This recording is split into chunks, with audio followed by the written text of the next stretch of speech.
is important to understand how things worked. This interest has extended into a desire to understand how our lives work. My faith life has taken a similar route as a journey of exploration, where I've had conversations with God and others, asking questions, wanting to understand myself and, hopefully in the process, helping others grow and develop their own perspectives along the way. This has often meant taking some things to bits and reorienting our view of God and each other in light of changing circumstances and new information. This is something all of us do, knowingly or otherwise.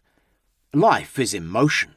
It is not static, despite our best efforts to pin it down and minimize the disruption that life brings.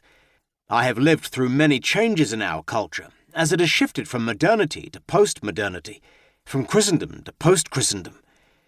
These shifts have affected many areas of our lives, and in particular our lives of faith. One of the areas that I've noticed the effect of these changes is in how we share the faith we have with others. In numerous conversations, I have noticed a lack of confidence being shown by Christians about the gospel message, and how we share this message with our friends. We feel that what we believe has little relevance for those around us. So, I set out to ask some questions about why our faith didn't appear to be connecting well with our culture. I started to reflect on what was going on, to seek to understand, and in so doing, to take apart, as it were, the way the gospel message had been constructed, to understand it more fully, and to see if it could be put together in a way that made more sense in our current climate.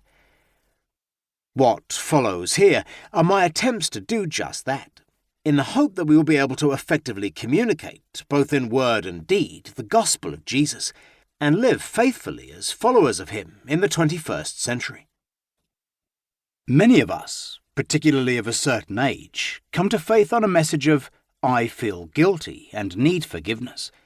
Our evangelistic presentations and associated materials tended to communicate the gospel message with the need to experience forgiveness for wrongdoing as the dominant theme.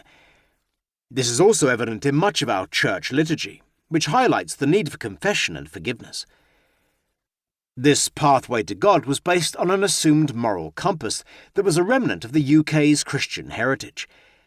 Now the tide of this Christian heritage has gone out, and we are left stranded on the beach, with no viable link to the new emerging culture. This loss of confidence for some Christians has undermined the belief in their own conversion. It certainly leaves them ill at ease as to how they can share the gospel with others in a meaningful way. I think this can feel like we are being asked to throw a bucket of cold water over someone which gets them wet and means they can then offer them a towel. What made sense for many of us once does not anymore. Many of us have become aware that the way we think about the cross no longer connects readily with the things we see and experience in our Western world today. The guilt that we felt and responded to as we became Christians in our teens and early 20s no longer resonates in the 21st century. To share this shift and loss of certainty would make us feel like we are undermining our own conversion experience and invalidating our long-held tenets of faith. So we keep quiet, not only in conversations with other believers, but more importantly as we endeavour to put into words what it means for us to be a Christian with those who do not share our faith. On the occasion that we do venture to offer a description of how we came to faith, or answer a question relating to Jesus and his death, we are confronted with bemusement, or in some cases, a sense of revilement. Now we can, of course, say that the gospel is offensive and challenging, but also need to say that the gospel should be good news that we share easily and with joy. Neither of these things seem to be the case, in my experience. One of the changes that has taken place in our culture is the shift from guilt to shame. I have done something wrong, to there is something wrong with me. Research by the author Brené Brown indicates that shame is an epidemic in our Western culture. If this is the case, then we need to rethink how we articulate the message of the gospel. We are not alone in this endeavour. As Graham McFarlane, writer as senior lecturer in systematic theology at the London School of Theology, says, "It is widely recognised that Western culture is undergoing a significant change. What is less recognised by many Christians is the fact